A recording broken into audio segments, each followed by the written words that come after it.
Come on. Hi.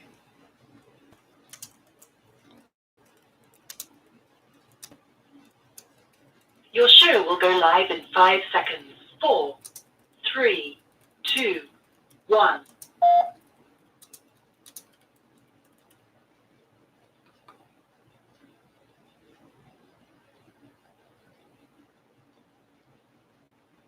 Hey, everybody. Good morning. Thank you so much for joining us.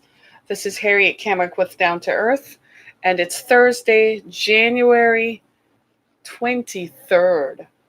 Seriously, it's the 23rd day of the new year and the new decade. So, if you haven't started doing anything about what you should be doing or started doing anything about getting your goals lined up, we're 23 days into the new decade. And I don't know about you, I'm chilled. It's kind of like it started off really slow. I mean, with much anticipation. I don't know about you, but this is one of the first years in a long time that when the new year started, I was excited. I actually felt a sense of excitement that something great is going to happen and that it's going to be a good year and a good decade. I haven't felt like this in a long, long time. So I'm just so grateful that we are able to see this. And on this 23rd day, it's a Friday. I'm sorry, today's a Friday, right? So it's the 24th. I am so behind. It's the 24th. I'm still like, I lost a day because it was a holiday at the beginning of the week. So forgive me. I probably at this point should just say, but months afterwards. So today we're going to talk about something that I came across. As you know, I read a lot, and when I read stuff, I share the information gladly with my audience, and it becomes a talking point because lately we've been looking at a lot of people have been asking questions for decades now why Africa continues to be in the state that it is in. And whilst we can lament about lack of infrastructural investment and that Africa had been colonized so much by Western nations. And those Western nations, after they made their money, pulled out of Africa and kind of left the country with nothing and no infrastructural investment. There's also the argument that is concise that says that, well, the people who were left behind were corrupt. They ripped their country off. They created wars and tribalism and lots of tribal wars that damaged the country, in spite of the fact that most of Africa is very wealthy in natural resources that, if managed properly and traded on the world market, would ensure that the citizens of those countries can live a healthy life and can live a fairly good lifestyle. They don't have to migrate to Western nations in Europe because they would be able to live in their own country. The problem is corruption. The problem is corrupt politicians who view the country's wealth as something they should own. It's highly politicized and very political, in fact, because a lot of countries in Africa kind of evolved out of wanting a communist regime, kind of. They kind of wanted this totalitarian system of government that didn't sit well with the people, especially when you look at countries in Africa that have myriad tribal groups that have existed for hundreds of years, right? So they have their own tribal systems, they have their own religious practices, their own customs, and each little tribe has a chief. So unifying that takes great skill and requires a greater sense of community and a greater sense of loyalty to country than it is to the tribe. Well, what you find is that people are loyal to the tribe and don't see the bigger picture that there is a bigger country here. So you go into some towns in Africa and cities and you see pockets of wealth and pockets of a good standard of living. And then you go into the villages and you're like, what happened here? Well, we're going to look at a country called Angola this morning. Angola is a country in southwestern Africa that was formerly colonized by Portugal. Has an interesting history because it's in the southwestern part of Africa. You can just imagine how easy it was to facilitate the slave trade in the 1500s and the 1600s and the 1700s. Because it was a pipeline, it proved to be a pipeline of slaves from Angola directly to Brazil. Brazil being the largest Portuguese outpost in the New World. So Portugal was looking at, man, this is rich. I have the people to work. I can put them to work in a big country like Brazil. They can make millions of dollars. This is why you hardly see Portugal having any issues today, because they've been wealthy for centuries now. And they were wealthy for centuries because of colonization. So the story we're talking about is Africa's richest woman. Well, she's a descendant, right? Her father was a former president of Africa. So though he's a black man, he has a Portuguese last name because the Portuguese lived in and colonized Angola for more than 500 years, right? Their first settlement was in the 1500s, the late 1400s to the 1500s, and they were there up until 1975. Isabel dos Santos, her father is an Angolan man who was the former president and who went to study in Russia. He married a Russian woman, and they had two children together, right? He had three marriages. This is Isabel is the product of the first marriage, right? So while he was studying engineering in Russia, and this is something, see, we in the US tend to be focused on America only. And we forget sometimes that the world is also very large outside of the US. A lot of folks in Africa do go to Russia to study. Did you all know that? A lot of folks in Africa do go to Russia to study engineering and aeronautical engineering. In fact, I know of people who have paid for their children to go to Russia from Nigeria. So this is not uncommon. So when we encounter these, don't go, what are they doing in Russia? Well, it's a pipeline. They also go to China to study as well, because the world outside of the US still exists, right? We here tend to view our 50 states, especially the 48 states. Each state is like its own country. So we kind of get embroiled in what is happening in each state. And we forget that there's a much bigger world out there. So Mrs. Dos Santos's mother is from Azerbaijan. Everybody knows Azerbaijan. We all became familiar with the various small territories in Eastern Europe and Southern Europe after the Bosnia-Herzegovina conflict. Remember that one in the 1990s? Suddenly we became aware that there's a Azerbaijan and there's a Kazakhstan and a Kazakhstan and all the stans and the Jans, right? So Miss Dos Santos is the product of that marriage. So her father, who helped to fight for independence from Portugal, he became president because he had been, you know how it is, he was a youth leader and leader of some groups. He became president and he believed in a totalitarian system. So he aligned himself with Russia, right? Communism. We all know what communism is state controlled assets. That means the state controls the assets of the country. Here in America, we subscribe to capitalism, free enterprise. That means Americans own the resources. So you can go buy the land, you own land, and oil is found on your land. You still own the land. The state doesn't come in and say, well, I own your land with your oil. In America, we subscribe to free enterprise. So any citizen can sign up, can just go start their own company if they believe they can do it. They're not going to question you and tell you you can't or set the boundaries of what you can do. We subscribe to free enterprise and capitalism. So when you study the American model of politics and the American model of economics, it is really far more desirable and easier to live under than it is the other kinds of models that exist in other parts of the world. So under Angola's system of totalitarianism as their political practice and their political adherence, naturally the state controlled the assets. Miss Dos Santos was educated in the West. She went to well-recognized private schools in England that are very expensive. And she studied abroad as well. She studied in colleges abroad. Then she went back to her country because her father was the ruler from 1975 until 2015. That's a long time, isn't it? A very long time.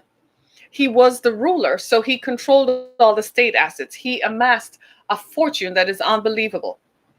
What we're finding in this story is that he, by decree, by presidential decree, just like in Russia, because you know Russia is controlled by like about 10 or 12 oligarchs. They really haven't told us the full truth. So the same people who used to manage Russian resources under communism are now the owners of those same assets. But they don't call it communism anymore. They call it something else. I don't know what it is. Right? Well, the same is true in Angola. They own the assets of the country by presidential decree. Her father gave her the country's assets. One of the major assets he gave was access to the country's diamonds. Angola is rich in diamonds. Now, we've all seen pictures of little African children in African villages who seem like they're starving. They don't have running water. Flies are around them, riddled with disease. That particular country, Angola, has a very high infant mortality rate. The poverty is excessive. There's no running water, no sanitation systems. But Mr. Santos lives like a billionaire, like any American billionaire. At least in our country, we have running water available for all of our citizens, right? We have indoor plumbing and people can go to schools. We may not like everything, but it's there, right? Over there, it's not. So while most of the country exists under grinding poverty and most of its citizens are illiterate, she's living the life of Riley, excessively rich. Not because she created free enterprise, but because by presidential decree, her father gave her access to the country's resources. Wouldn't we all want to have a daddy like that? You just go to daddy and say, hey, daddy. And daddy just creates a presidential decree that gives you access to the country's resources. That's how she made her wealth. So when people began asking her about her wealth, she lied and she said she's a self-made person. But there is a there's a group of international whistleblowers. They busted her story wide open because they started investigating how did she really make her wealth. I mean, she was showing up on the playgrounds of the rich all over the world. In fact, there are pictures of her with wealthy and well-known and famous Americans. So people started taking a look. I mean, at least with Americans, you know how they make their money. It's public. Everybody knows you're famous, you're an actor, singer, musician, or you're a businessman. So they know how you make your money. So you can stand there and grin all day because everything is fine and hunky-dory. With her, the international media started taking a second look. And what they found was that underneath her self-made claims, they were not true. Her father had given her all these assets. Angola is rich in diamonds and oil. Her father gave her control of the oil company that mines Angolan oil out of the ground, and that company bought into Portugal's largest petroleum company. Do you see colonization really didn't stop? So they might have moved out, the colonial powers might have moved out politically, but economically, they figured out we might as well stay there economically and still make some money. So she owns a stake in Portugal's largest petroleum company. She actually lived in Lisbon, Portugal, and claimed Portuguese residency. But when the media started opening conversations about her, she became wanted and was subpoenaed for embezzlement. And so she left. They don't know where she is now. She lives somewhere in Dubai or something on an island where there's no extradition with nobody. She can afford to. She's married. Her husband is a lawyer. He's native from Zaire. It's now called the Democratic Republic of the Congo, right? And her husband is a participant in her wealth gathering. What they found was that they owned a lot of the company's wealth, a lot of the country's wealth, and it was all created. So here's the scheme. So her father gave her access to the diamonds in the country, right? Her husband creates a marketing company that sells the diamonds internationally. The people in the country, however, the resources belong to the people in the country, but the people in the country don't profit or benefit from any of these enterprises. That's the shocker. Now, how did American companies get involved in this? Well, 2 decades ago, they were hired to go into some countries in Africa to do a sort of review. They come in to make recommendations how to improve processes and how to make companies work better. American firms like Boston Consulting Group, Price Waterhouse Coopers, right, McKinsey Group, they all went in. Us must have went in on with good intentions, but you know what happens? They say the road to hell is paved with good intentions. They went in with good intentions, but instead, a network of lawyers, accountants, all they did was make her richer. They just created more and more paper trail and more. In fact, in one instance, they found that Price Waterhouse was paid through a company owned in Malta, through a shell company owned in Malta by Ms. Dos Santos. But the invoice was sent to the Angolan government. Do you see what I'm saying? So she literally had a grip. Now, the people in Angola are powerless. Now, they recently had a tribunal in which they want to arrest her. They set out a decree, but is that really going to happen? Not when your dad is still alive and he is the former president. He's still alive and probably has paid off all the other politicians. And they don't have the wealth nor the power to seek extradition in the country that she has since taken up residency. She has since taken up residency in another country, and she's probably paid off everybody else to make sure she can reside. This lady is rich. She owns a $35 million yacht. That might be chump change to people like Elon Musk, yeah, and other American titans of industry. But at least they own their own stuff, right? You can say all you want about Americans, but they own their own stuff. They own their stuff. Their name is on it. They started it. Their name is on it. That's what makes them great, because their own enterprise is what catapulted them beyond the boundaries that most of us can't get beyond. In this case, we're talking about people who didn't have inherited wealth, but who took over their own country's assets. So it makes you wonder, are you human? Is she human? Because her own people are suffering from high mortality rates, suffering from healthcare crisis, suffering from high illiteracy, while she's living high on the hog and dining on caviar and running and having high marketing grifts and marketing shows where she's selling off her country's assets. Those diamonds don't belong to her. She doesn't own the mines in Angola. The Angolan people own the mines. But because of political corruption, her father decreed the mines to her, so she owns them into perpetuity. The Angolan government could rescind that, but guess what? She has already made the money. She's made enough money. The woman is worth $2 billion. That's no chump change. That's no chump change. Now, you might find her in world forums, but because she's now wanted, you probably are not going to find her in any of those forums, right?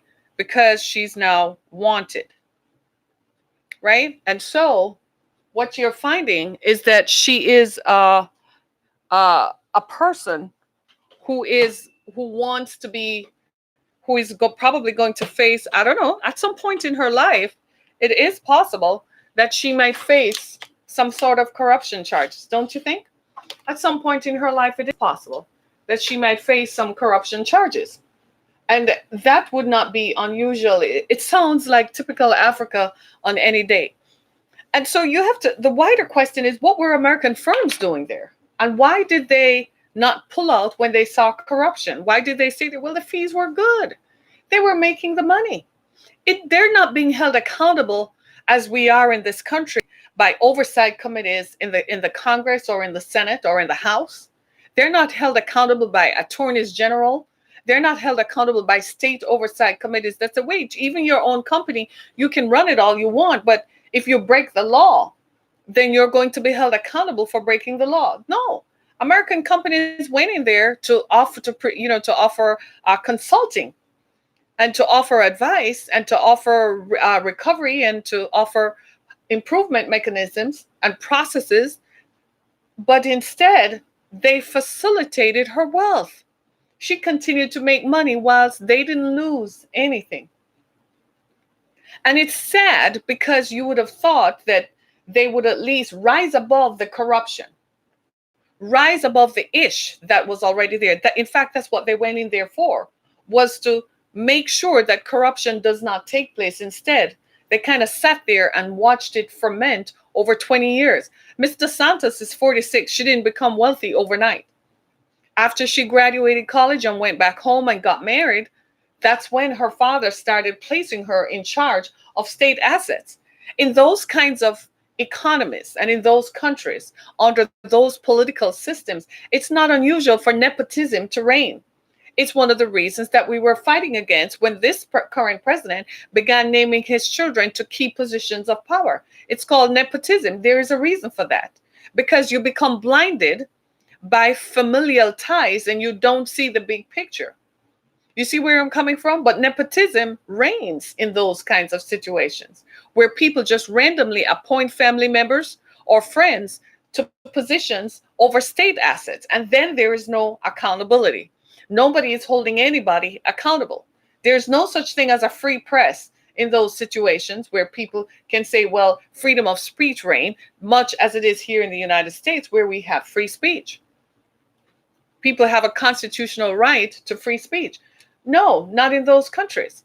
So because there's no free press, then the people don't even know what's going on. They would have had to have access to outside media to know what is taking place in their own country, because the media, what they do see or hear, is controlled by the state.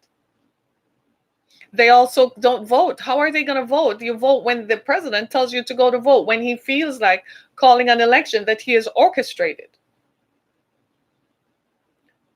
So her father is alive. He probably has millions of guards around him. Nobody isn't touching him, right? He has seen it all. He's enjoying the resources of his wealth. But she is living somewhere else in total freedom and abandon.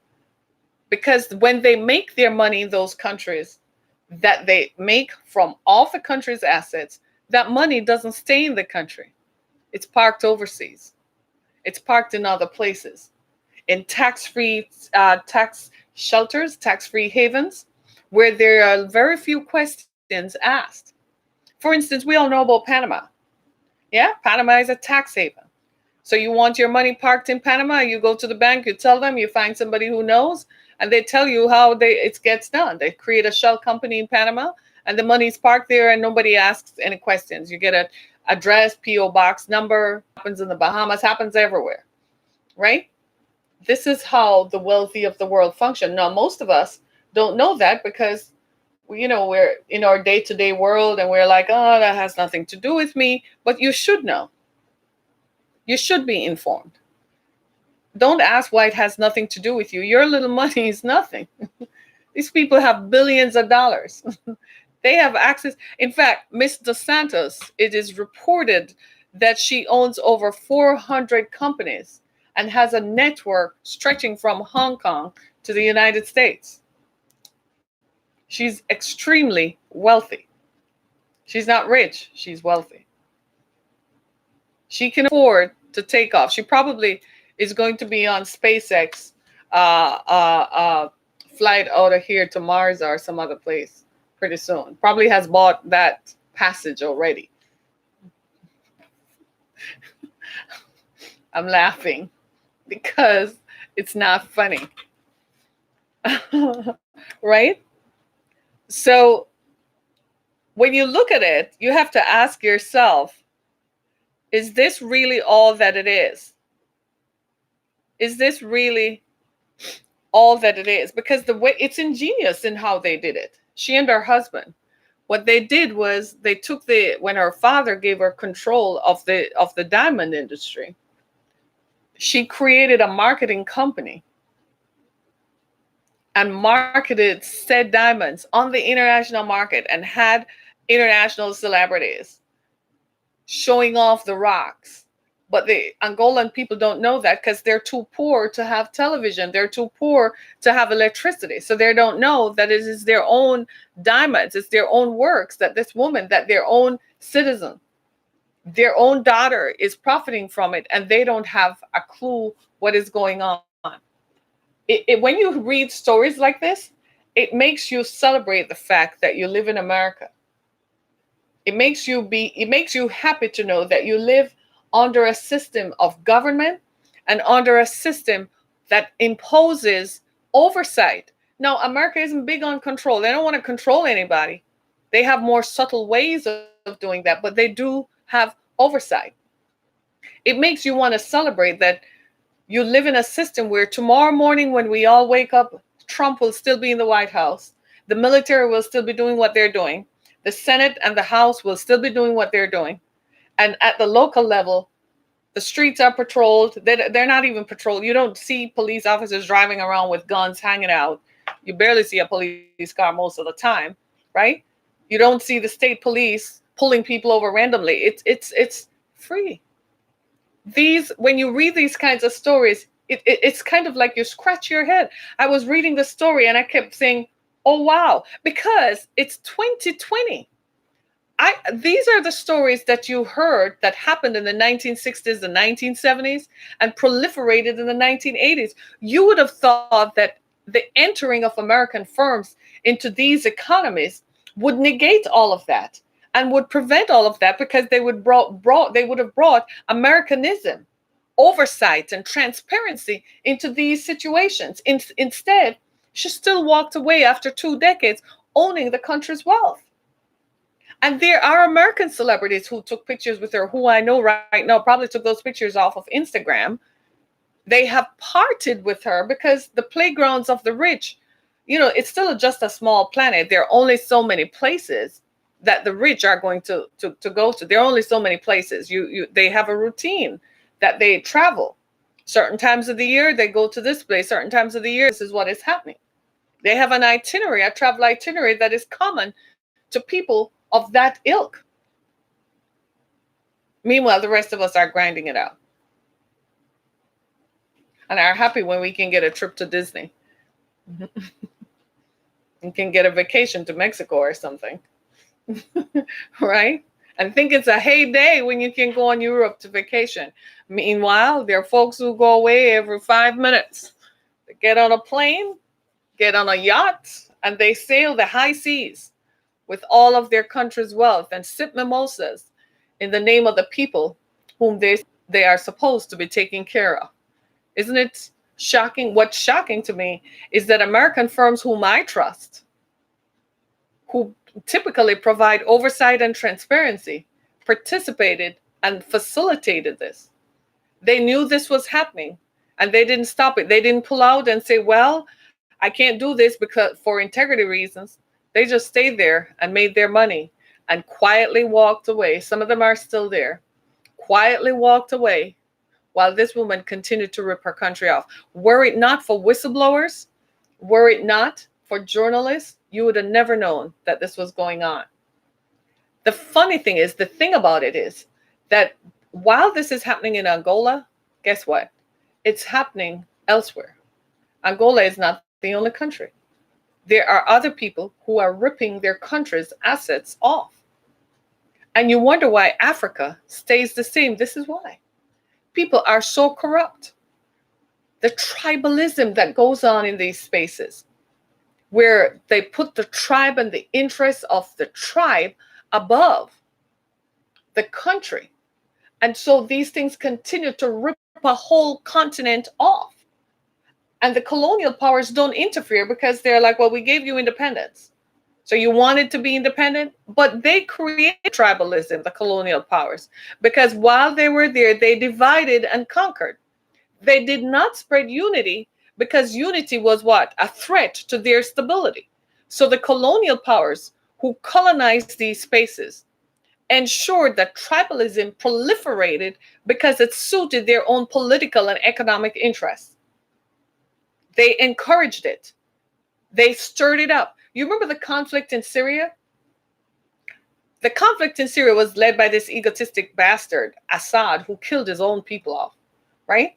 Well, he did the same thing. The conflict started because a group of people said, I don't like you. It's time for you to go. Your father ran the country. You are now running it. Time for you to give somebody else. And he stirred it up and encouraged it because of his ego, because he was going to maintain power, even if he had to destroy the whole country. Tribalism and power. People want power by any means necessary. And when they get power and obtain power, they destroy a lot of people with them. This is why Africa continues to sit on the brink of destruction, because it is imploded. It's imploded from within. That does not excuse the leaders in Africa by now who, having lived and having had the benefit and the experience of seeing what colonialism has done, should say, I am not going to participate in tribalism. I'm not going to participate in corruption. I'm not going to kill my people off or rob my own people of it. Instead, they just sit there and make their millions and park it abroad so that they stay in power and continue to be rich. The story of Angola is the story of Africa. It's widespread. It's everywhere. Somalia, Ethiopia, name it, it's there. There are very few countries in Africa that have economic and political stability to this day. And a lot of it is the derelicts of colonialism that created this tribal warfare for centuries, setting up one group of people against the other so they will never unite and overthrow the colonial government. Now, colonial powers are sitting in their glass towers in the world's capitals, enjoying the wealth from native peoples and watching those same native peoples continue to implode centuries later. Do you see what I'm saying? America is a modern power. We don't do that. Nah. We take care of our own people within our borders. We make sure that our people have access to natural resources and our people have access. When you see Old Glory, when you see the flag, wave and salute, because that is real. Homeland is real. You got to celebrate that. You got to give a shout out to America. At least we stand for something. Don't worry about what the politicians are saying. The backbone of this country is strong. We're still in charge. We're still doing what we do. America's still great. And you wonder why some of us live here. This is why. Right? Tribalism. This is why when we see these things arise in our own communities and so on, we shut it down because it's dangerous, because our power is in our unity. As we continue to unite, we won't split apart, because it's very easy when you're not unified for others to take control. But as long as we can unite around the central theme, we unite around our common beliefs of safety and economic provision for all, then we are good. We're safe. That means others can't come in and create stories and create strife, because we are united. Our power is in our unity. This is why no matter what political party, at the end of the day, what are you? You red, white, and blue. That's it. You're for the stars and the stripes. That's it. Anything else? Nah, we ain't doing that. Do you see what I'm saying? We can disagree about kneeling for the national anthem at a football game, a basketball game, or something else. But at the end of the day, when the call comes, we're still going to be what? We're still going to bleed red, white, and blue. Stars and stripes all day, every day, baby. Do you see what I'm saying?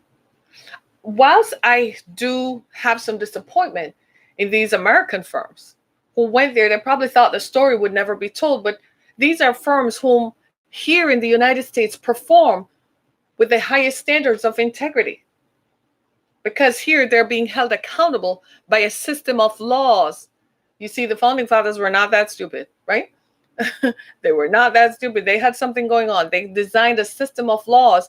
As we continue to evolve, we change and modify to fit modern life as life progresses. But at the same time, we keep an eye on stuff. We got to have oversight. The problem in Africa is not just tribalism, it's oversight. You have to ask yourself, after a while, you say to yourself, well, the colonial powers have left. Why are you still hanging on to the methods and methodologies that they left behind? Why can't you unite around a common theme of defending the country and providing for the citizens of the country? Why can't you unite around the common theme? The country has resources. Make no mistake about it. Africa does not lack natural resources. Africa is rich in oil, diamonds, copper, gold, and a lot of natural minerals. What has happened is colonial powers have mined those over time and have not replenished that, facilitated by tribal warfare that colonial powers encouraged so that they could continue to take the money out. A lot of Africa's money reside in the banks in Europe. The Bank of France could tell the story of how much money it has from its former colonies in Africa. The Bank of England could do the same thing. How much money does it have in its vaults that come from the former colonies of Africa, where they're still bound in some African nations, they're still bound by trade agreements that disproportionately displaces them, but benefits the former European power. Do you see what I'm saying? Again, I'm going to say it. I'm so glad I live in America. I'm so glad I live in the American power and in the American kingdom. It's just a different thing, y'all. You got to love America. Hey,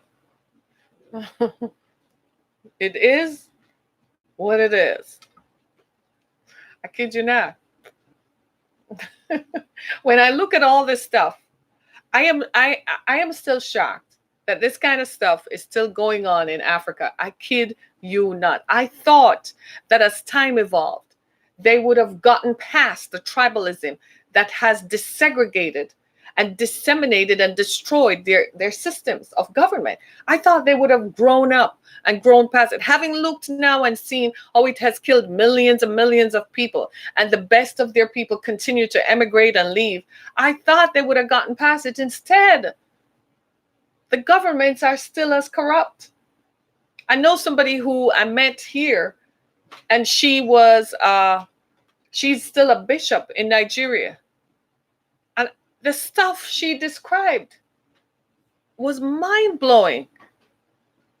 Totally mind-blowing. She sent her sons to Russia to learn aeronautical engineering, not to return to Nigeria to work, but in the hope that they will find work in European nations. Did you hear me? In America, we educate our own children.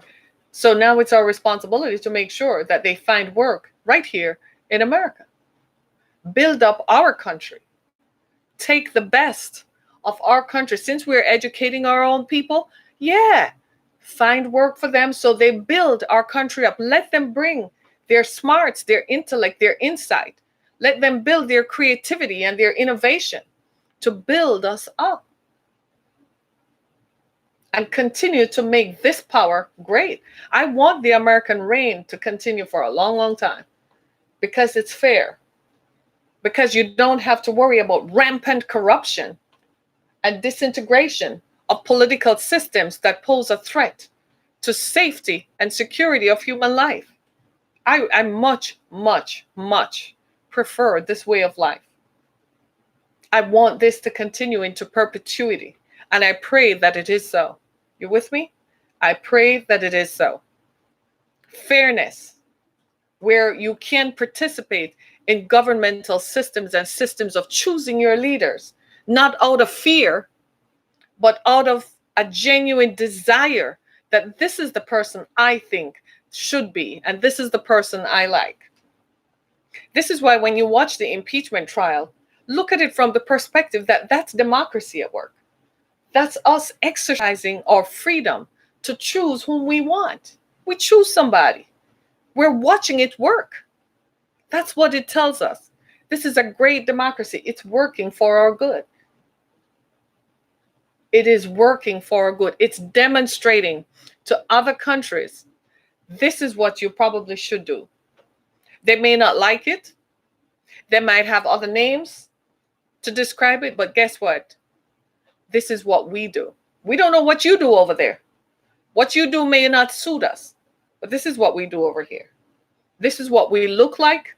This is what we sound like. This is what we do to maintain our system of democracy so our people are safe, secure, and are profitable. It's profitable to us as a superpower and as an economic power to have everyone participate in it. It's profitable to us. We spread it all around. You know what happens in a few weeks? Tax returns. For a brief moment, everybody gets to feel like they're a kingpin. They get their tax returns and they can go splurge and buy whatever they want while at the same time still working. I want you to tell me how many countries of the world where you find that happening. And I also want you to tell me who owns the assets in your state. Is it owned by the state, or is it owned by someone whose parents probably own the land, or a free enterprise, an enterprising individual who bought it? Mine it, keep it. Do you see what I'm saying? Here in Michigan, we were fighting over the rights of our water. Who owns the water? The citizens, not the state. There was a guy who thought that maybe he should profit from it. They voted him out. They're like, don't try. Do you see what I'm saying? We have a constitution that works. We provide for our people. Shame on African nations to still not provide for your own people. These people seek political power and engage and use that power to kill your own people off. You can't even provide for them to read. Come on, dude. Seriously? But you wrote a decree that gave your daughter access to the diamonds of the country. Dear God in heaven, could you be any more corrupt? Gave her access to the oil of the country while the citizens are left without oil to make electricity in their homes. They can't read at nights. Infant mortality rates are high because there's no health care. People having children and have no health care, so the kids are dying. If you don't have a healthy, vibrant population and new birth, what is going to happen to your society? You will die out. You won't have anybody. You will die. Are you seeing what I'm saying? When this conversation is over with me today, I want you to sit quietly and think about what makes your country so great. What makes America so great? When you sit down and you start thinking about it, man is going to push you to engage more if you haven't. It's going to make you say, God, I am so lucky I was born here. I'm so lucky I live here. I am so blessed. Thank you, God. You're going to say, thank you, Jesus. Because when you think about what other people in other countries go through, if you were born in Angola today, you wouldn't make it past 21. You don't have access to health care. You don't have access to education, so you are literate, so you can read. They could write your name on a piece of paper and you could tear up the piece of paper and not even know that's your name. That's how Angola is. And unfortunately, that's how most of Africa is. Mired in corruption, corrupt politicians, they're rogue. And yet they prance about at the United Nations while their countries are rotting and people in their own lands are dying. Girls are having periods out in the bushes and in villages and small towns and have no sanitation. Come on. Sexually transmitted diseases that we find treatable here are rampant in those places. But the country itself is rich in oil and copper and diamonds. America is rich. Yeah, we have water and oil. We have all sorts of stuff. But we use it for our good. We spread it so it's good. That's what made us powerful. Our economy changed in 1871 and we became a leading economic power after that. That was 1871. We still are. We're still here. And as far as I'm concerned, I'm doing everything to make sure it stays this way. Because I don't want that kind of corruption that I see happening in other lands to ever come take over our political systems here. Nah, just nah, just nah, just nah, just nah. Just say no. Don't want it. Don't want it. Not when people are illiterate. Like, you don't even go to elementary school, y'all. You don't make it past first grade. You don't make it to first grade. The poverty is so endemic. It's multi-generational. 4 or 5 generations of people. Why? Meanwhile, politicians take private jets and yachts and party like it's 1999. Party like it's 2009. Party like it's 2019. And their people don't have food, nor running water, nor education in their schools. Meanwhile, Mr. Santos can live on a horse shaped, artificially made island just outside of Dubai.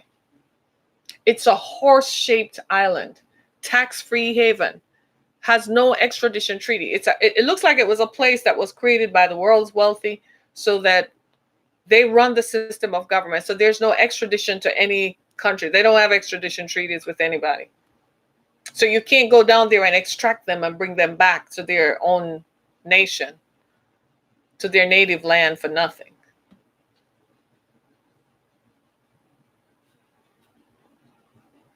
And American firms, who normally have a pristine reputation worldwide and are celebrated to be above the fray, went down to Angola and allowed this to happen. Watched it happen and didn't do anything about it. Made their money and stayed there. Gave them advice how to circumvent international laws. And watched as the country continued to implode. If you were to ask this question, how much of Europe's wealth is based on African history? Ask yourself that. How much of Europe's wealth is based on the backs of the poverty that now exists in a lot of African nations? Ask yourself that.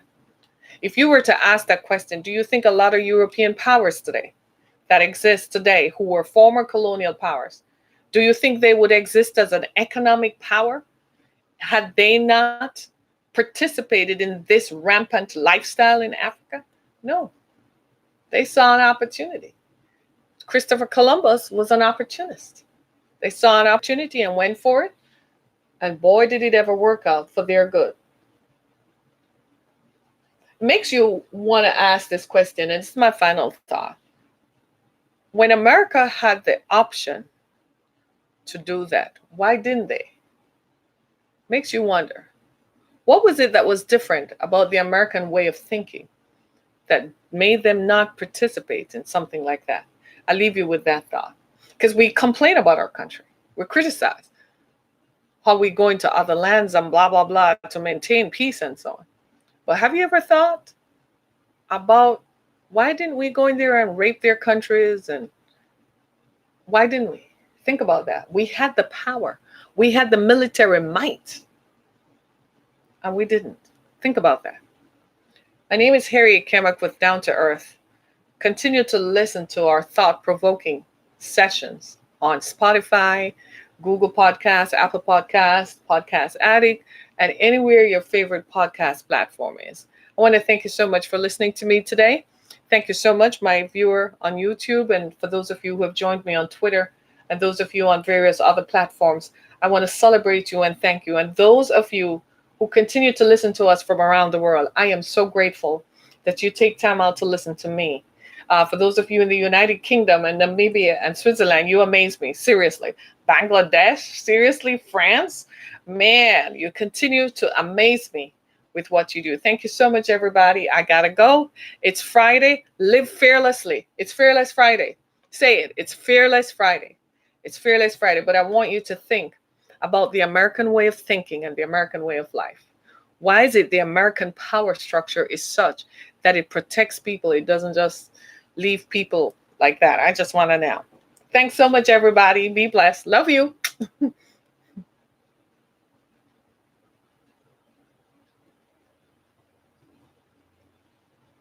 Hey, y'all.